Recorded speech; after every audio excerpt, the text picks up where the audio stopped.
Saat ini banyak sekali masyarakat, yang bilang bahwa apabila telah selesai minum obat anti tuberkulosis minimal 6 bulan atau lebih, paru dapat langsung pulih 100%.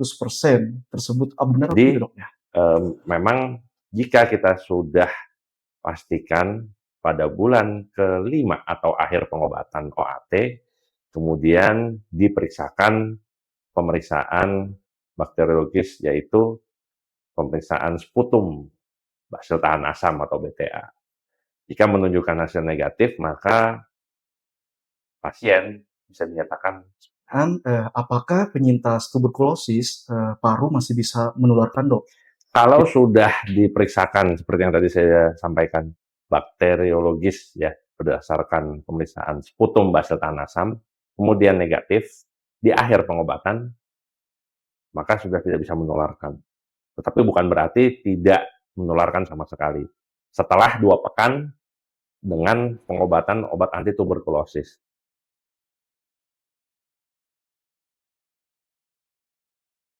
A'udzu billahi minasy syaithanir rajim.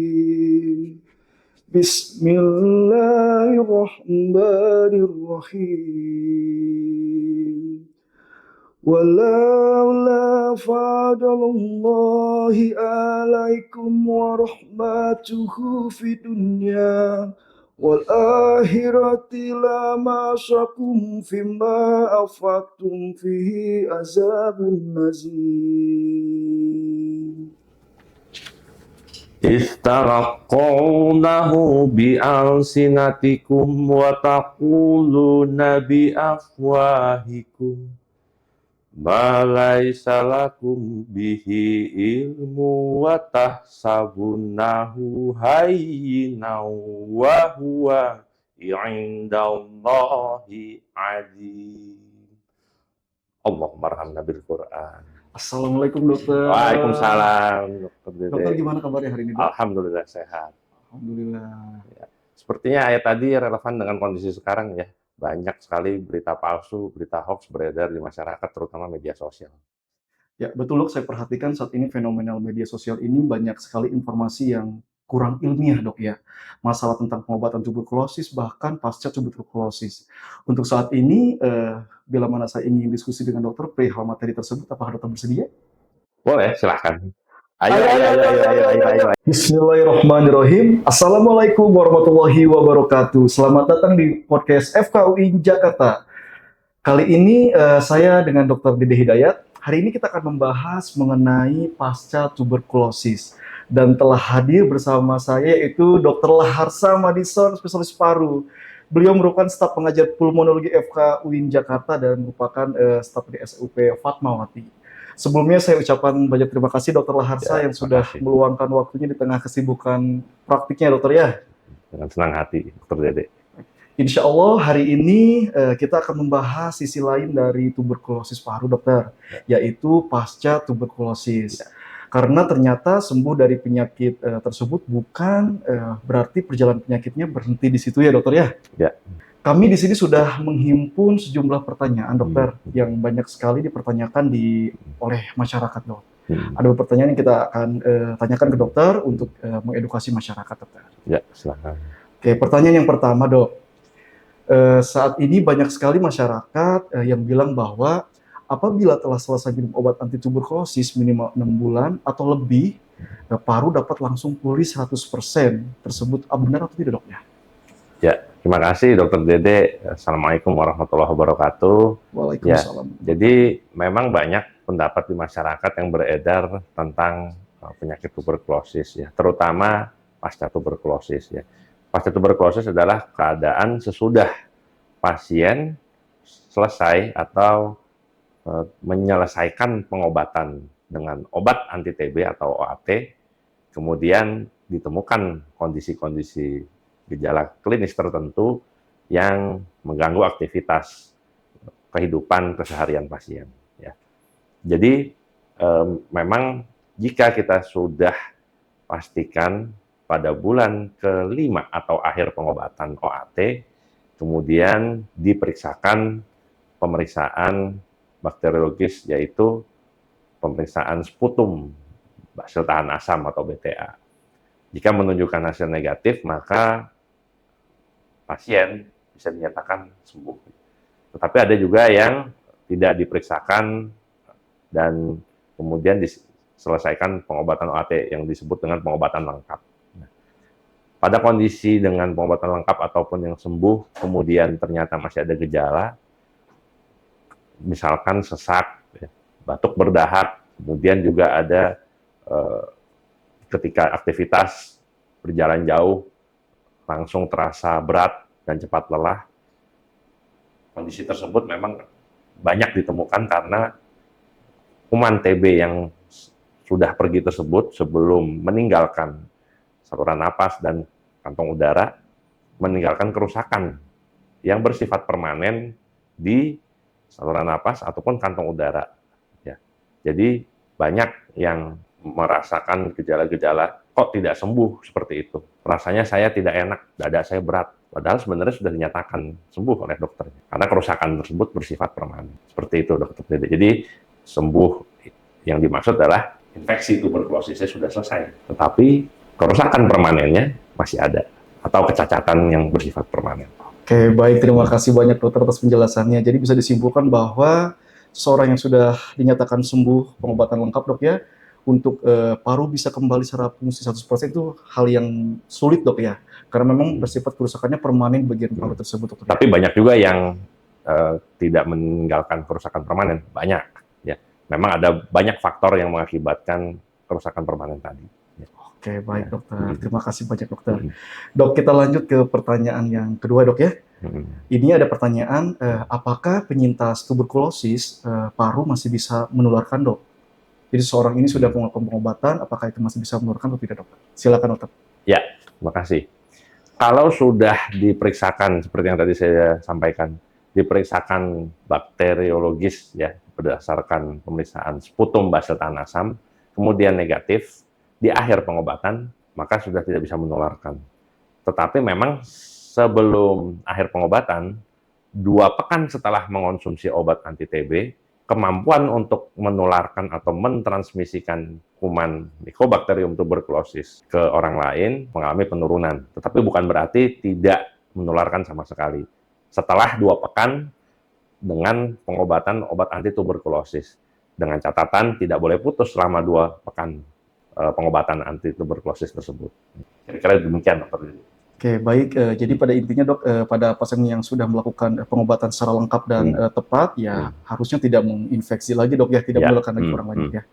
Baik dok, kita lanjut ke pertanyaan yang berikutnya dok. Ini ada pertanyaan, bagaimana cara membedakan batuk karena infeksi saluran nafas atas biasa dengan batuk yang menjadi tanda kekambuhan tuberkulosis paru dok? Bagi penyintas yang sebelumnya pernah terinfeksi dokter. Ya, silakan dok. Saya tadi belum menyelesaikan mengenai faktor yang membuat kecacatan permanen ya di pasien pasca tuberkulosis. Memang kita lihat bahwa banyak faktor yang mengakibatkan kecacatan permanen. Yang pertama adalah karena malnutrisi ya, kemudian komorbiditas ya seperti diabetes mellitus tipe 2 ya, kemudian infeksi HIV ya yang positif. Kemudian juga karena ada pajanan yang lain, misalkan pasien TB tersebut sebelumnya sudah terpajan dengan asap debu ketika bekerja, faktor pajanan pekerjaan atau di lingkungan rumah, ya. lingkungan sosio ekonomik itu juga berpengaruh, ya. Artinya di perumahan padat penduduk yang lembab tidak terkena sinar matahari, ini akan mengakibatkan kerusakan yang bersifat permanen. Nah, kerusakan yang bersifat permanen diakibatkan oleh ada pembentukan fibrosis, ya, yaitu benang-benang fibrin yang terdapat di kantong udara. Kemudian bisa juga karena degradasi di tingkat seluler, yaitu di ekstraseluler matriks. Karena di sana banyak kolagen, ya, protein-protein seperti kolagen, ya, didegradasi oleh enzim yang disebut dengan matriks metaloproteinase. Nah, ketika dia terinfeksi kuman MTB, neutrofil yang merupakan bagian dari sel darah putih itu akan teraktivasi dan juga merangsang atau mengaktifasi enzim matriks metaloproteinase tadi atau MMP. Sehingga akan terjadi degradasi atau kerusakan pada tingkat seluler di pasien TB. Apa akibatnya? Akibatnya adalah kerusakan pada sistem pembersihan mukosilier yang kita sebut dengan mucociliary clearance. Ketika pasien TB terinfeksi, besar kemungkinan karena di dalam penelitiannya sampai 60-70% mucociliary clearance-nya terganggu atau pembersihan mukosiliarnya terganggu akibat kerusakan tadi, sehingga ketika ada pajanan seperti debu, asap, dia akan terangsang untuk batuk. Ya, ini yang batuk posttuberkulosis. Tapi kalau dia kambuh, bukan hanya gejala batuk yang muncul. Ya. Gejala infeksi kita tahu karena infeksi mengakibatkan inflamasi atau peradangan, maka dia akan mengakibatkan gejala lain. Tentu metabolisme meningkat, demam akan ditemukan pada pasien. Ya. Gejala seperti awal ketika pasien terinfeksi TB untuk pertama kali. Kemudian ada meriang atau keringat malam yang sering kita temukan di masyarakat juga di pasien ya. Dan juga sering juga kita temukan karena metabolismenya meningkat, tentu nutrisi itu kan akan dimakan oleh kuman MTB tersebut ya, kuman Mycobacterium tuberculosis, sehingga ada penurunan berat badan ya. Kemudian juga nafsu makan juga ikut berkurang. Jelas bahwa gejala kambuh pada TB tidak hanya berdiri sendiri, ada gejala lain yang harus diobservasi. Ya. Kemudian juga harus tentunya ditunjang dengan pemeriksaan bakteriologis lagi. Ketika kambuh, tentu pemeriksaan sputum, tes cepat molekuler untuk penegakan diagnosis TB. Ditemukan MTB terdeteksi, ya seperti pada pemeriksaan gen expert, ya seperti itu. Ya jadi memang ditunjang juga dengan pemeriksaan penunjang. Ditambah nanti ada pemeriksaan radiologis ya.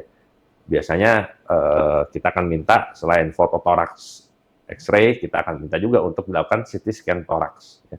Yang baik adalah high resolution CT scan toraks pada fase inspirasi dan ekspirasi.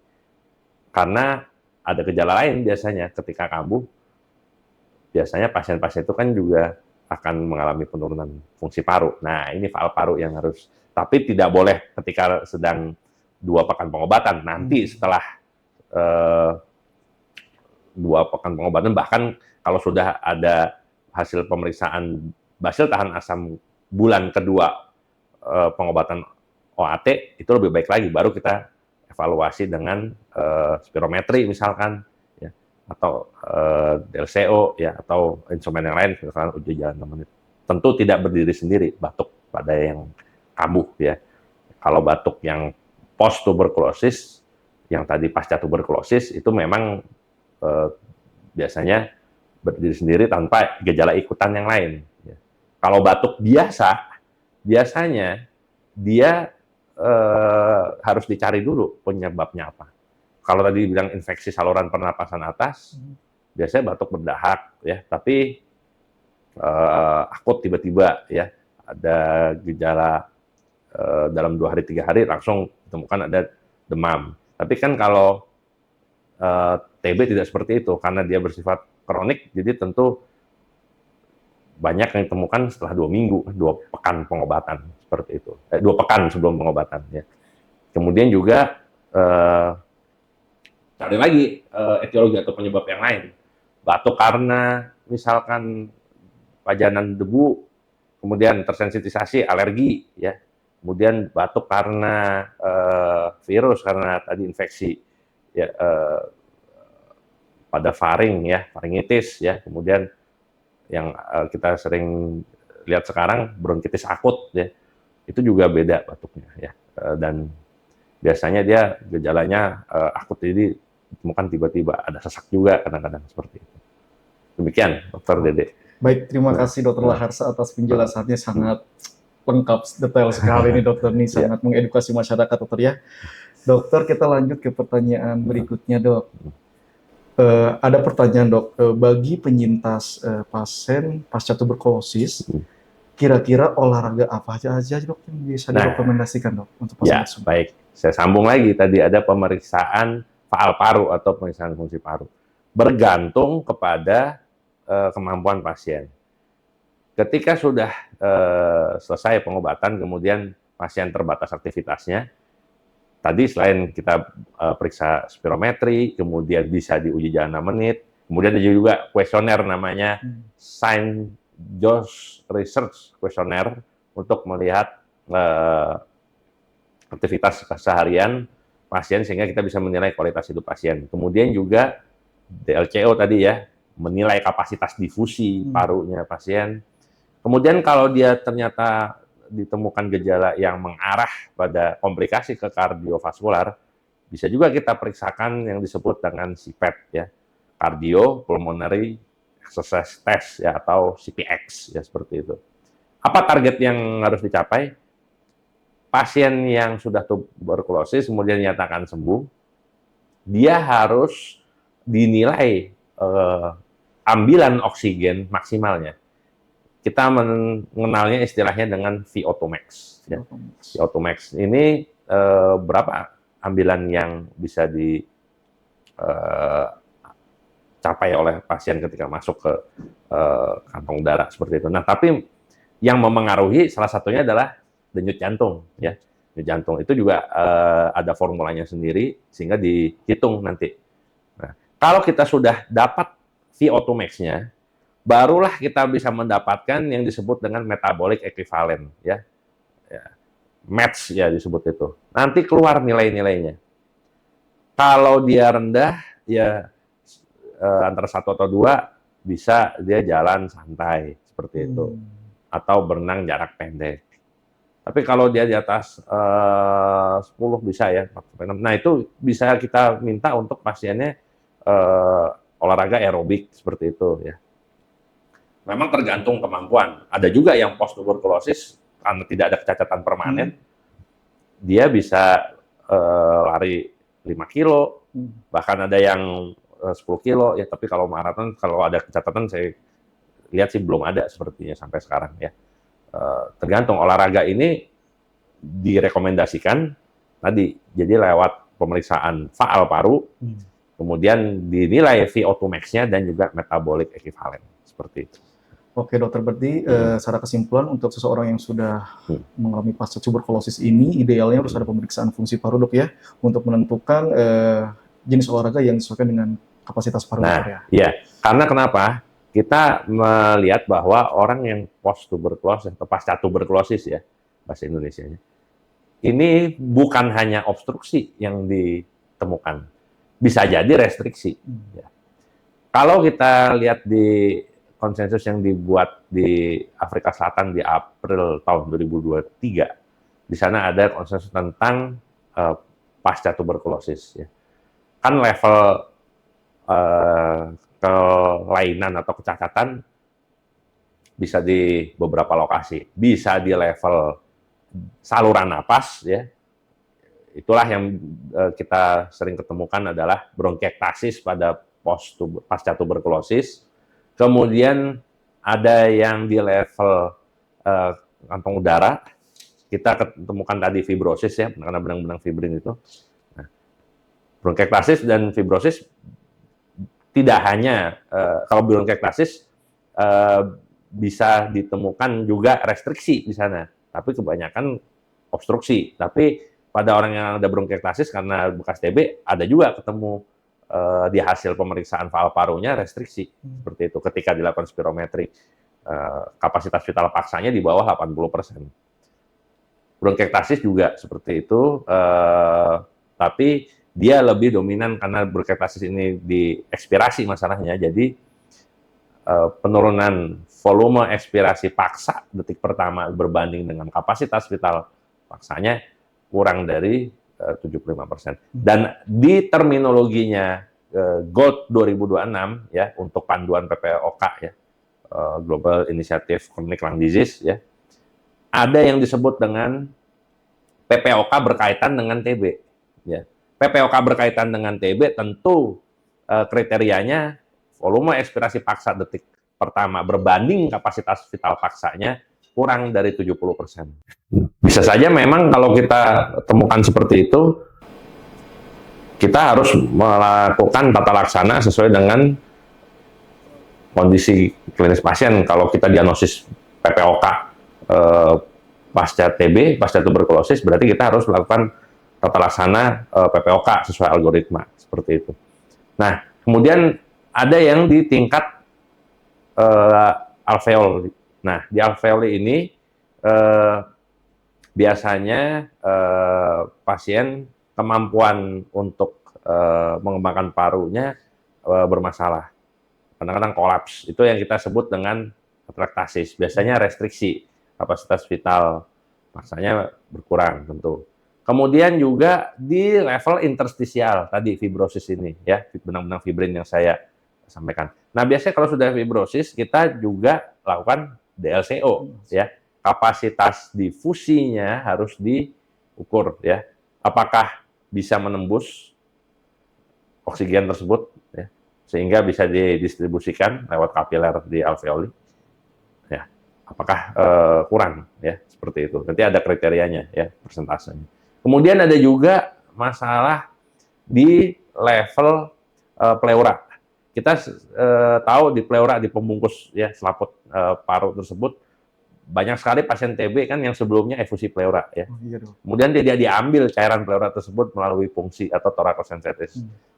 Torasentesis ini tidak dikerjakan di pasien. Akhirnya seperti ada kerak kan, seperti itu. Nah, kemudian penebalan jadinya kan. Nah, ini juga mengakibatkan restriksi kapasitas vital paksanya juga berkurang ya. Kemudian ada juga, jangan salah, tadi yang komplikasi kardiovaskular ke hipertensi pulmoner. Ya, itu juga post tuberkulosis atau pasca tuberkulosis ini banyak ditemukan dengan komplikasi hipertensi pulmoner. Akhirnya menjadi cor pulmonale ya, seperti itu yang kita sering. Jadi memang di konsensus tersebut ada gejala sisa yang ditemukan pada level sesuai dengan anatomis di paru ya, tidak hanya di parenkim tapi di percabangan saluran napas ya. Kita tahu di conducting zone bisa, atau di zona sambungan bisa, di zona respiratori juga bisa ya. Jadi akhirnya pasien menjadi sesak. Nah, tadi bertanya soal apa yang terakhir, maaf Dokter Dede? Jenis olahraganya dok maksudnya? Jenis olahraganya memang tergantung ya. Kalau dia tadi level obstruksi kan tentu kita harus lihat apakah bisa teratasi atau tidak ya dengan pengobatan. Kalau misalkan dia arahnya yang irreversible atau reversible, nanti kan akan terlihat di spirometri. Nah, itu tadi yang saya sudah sebut juga ya, metabolic equivalent sesuai dengan VO2 max-nya juga ya. Nah, seperti itu. Jadi tiap orang pasti berbeda-beda karena kelainannya tidak semuanya sama. Ada yang tadi atraktasis ya, ada yang tadi di fibrosis, ada yang tadi di bronkiektasis ya, seperti itu. Ada yang tadi penebalan pleura ya, tergantung juga ya. Yang satu levelnya atau tingkatnya di level bronkus, yang satu di kantong udara di alveoli. Itu beda pasti. Dan persentasenya kalau terjadi obstruksi kan juga berbeda. Ada yang ringan, ada yang sedang, ada yang berat. Ya. Makanya itu dasar menentukan aktivitas. Jadi kita kumpulkan pemeriksaan-pemeriksaan tersebut. Jadi baru bisa kita merekomendasikan aktivitas apa yang bisa dikerjakan termasuk olahraga untuk pasien. Jadi untuk pasien-pasien di luar sana dok ya, kalau memang sudah dinyatakan sembuh dan ingin berolahraga lagi, idealnya baiknya harus konsultasi kembali dok ya, benar dok ya, buat evaluasi dok ya. Memang kita juga sering berkonsultasi juga dengan sejawat kedokteran fisik dan rehabilitasi. Ya. Karena sebelum tadi misalkan dilakukan uji jalan 6 menit, biasanya kita lakukan penilaian, ya, konsultasi kemudian dinilai juga oleh sejawat kedokteran fisik dan rehabilitasi. Apakah perlu dilakukan yang disebut dengan chest fisioterapi, dokter? Jadi sering dengar ya, barangkali pasien-pasien yang post atau pasca tuberkulosis ini bisa di fisioterapi, ya, fisioterapi toraks ya, chest fisioterapi.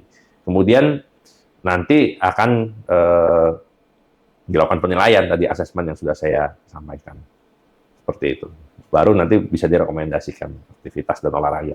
Contoh nih ya yang paling sering Iya, ya. Dok. Kenapa pasien yang pasca tuberkulosis sering juga kita temukan angkat-angkat barang berat ya dari lantai 1 ke lantai 2. Bukan hanya sesak, Dok. Batuk darah juga muncul. Iya, Ya, betul, sering Dok. kan hemoptisis Iya, kan? iya, Dok, sering, Dok. Iya. Dok, saya sudah sembuh. Tapi saya bawa barang 2 kardus isinya masing-masing 3 kilo ya. Jadi 6 kilo ya dibawa naik tangga langsung saya batuk darah. Kenapa ya, Dok, seperti itu?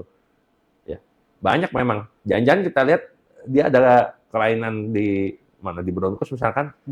Ya, bisa jadi dia ada bronkiektasis ya tadi karena tertarik bronkusnya akhirnya juga pembuluh darahnya pecah kemudian tertarik keluar dan batuk darah seperti itu ya. Banyak ya memang kita temukan. Jadi pasca tuberkulosis tidak hanya masalah sesak dan batuk berdahak, bisa jadi batuk darah juga ya. Bronkiektasis. Baik, dokter, terima kasih atas Ya. informasinya, Dok. Dok, ini ada pertanyaan terakhir nih, Dok, yang Ya. sering saya temukan di poliklinik nih, Dok.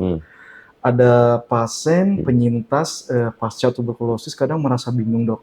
Apabila suatu saat nanti mereka ingin melamar kerja dan disuruh untuk melakukan medical check up, kemudian ditemukan dari hasil foto toraksnya itu seringkali masih menunjukkan bekas tuberkulosis paru, Dok.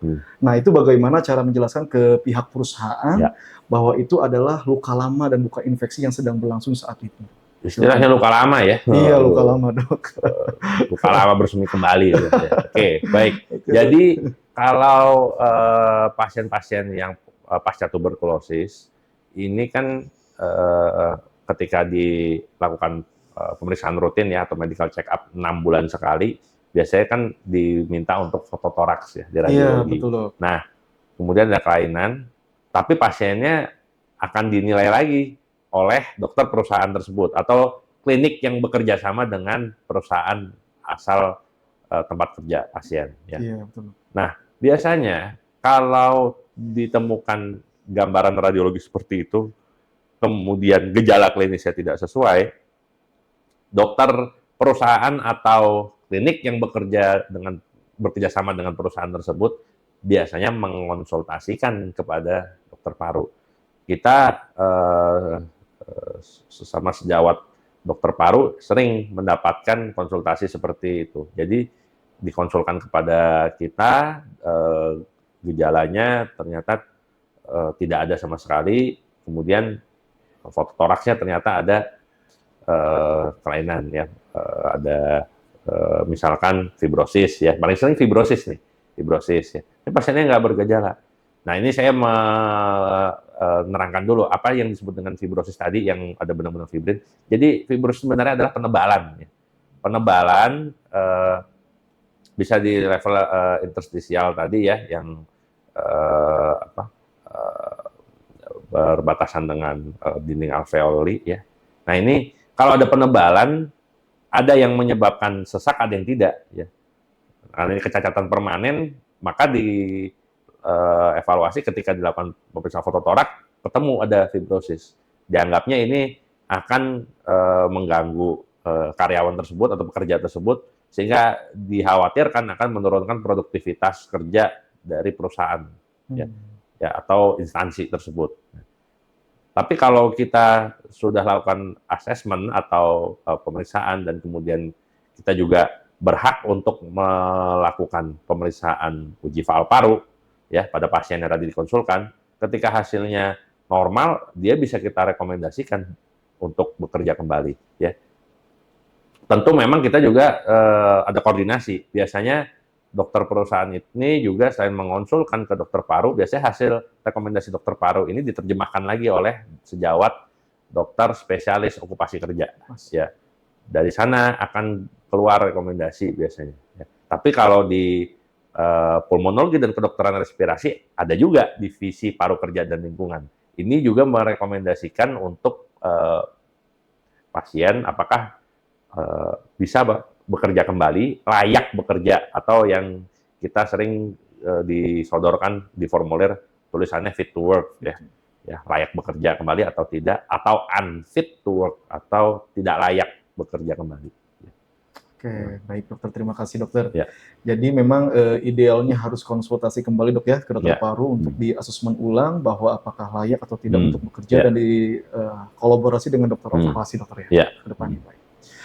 Wah, tidak terasa nih dokter, Ya. pembahasan bersama Dr. Laharsa spesialis paru ini hari ini benar-benar memberikan wawasan yang luar biasa mengenai pasca tuberkulosis. Kata sembuh dari tuberkulosis memang bukanlah garis akhir, namun sebuah gerbang menuju fase hidup yang baru ya dokter. Sebelum kita mengakhiri episode hari ini, dokter, bolehkah kami meminta pesan kunci atau closing statement untuk teman-teman penyintas tuberkulosis paru di luar sana yang mungkin masih merasa cemas dengan kondisi parunya, dokter. Silakan, dokter. Iya, terima kasih.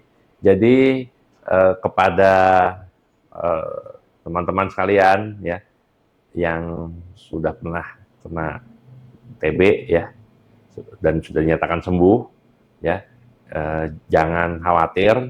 Kenapa?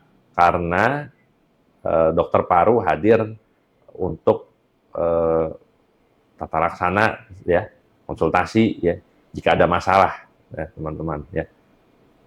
Teman-teman akan dinilai kemampuan dan kebugarannya oleh dokter paru ya. Tadi ada banyak pemeriksaan yang tadi sudah saya sebutkan, ada pemeriksaan fisis, ada pemeriksaan radiologis, ada pemeriksaan penunjang untuk fungsi paru ya. Dan setelah dilakukan serangkaian pemeriksaan akan keluar rekomendasi. Jadi aktivitas disesuaikan dengan tingkat kebugaran fisis dan juga tingkat metabolic equivalent ya tadi ya berdasarkan ambilan oksigen atau VO2 max. Sehingga jika misalkan ternyata ada pasien yang bekerja di unit kerja yang tidak sesuai dengan kemampuan dan kebugaran fisisnya, maka bisa direkomendasikan untuk dipindahkan misalkan ke bagian yang tingkat beban kerjanya tidak terlalu berat ya seperti itu. Kemudian nanti juga jika memilih olahraga bisa direkomendasikan aktivitas olahraga apa yang sesuai dengan kemampuan dan kebugaran. Oke, terima kasih dokter, luar biasa sekali. Saya ucapkan banyak terima kasih sekali kepada Dr. Laharsa Madison, spesialis paru, atas ilmu dan waktu yang sangat berharga hari ini. Terima kasih untuk para pemirsa yang telah menyimak dari awal hingga akhir.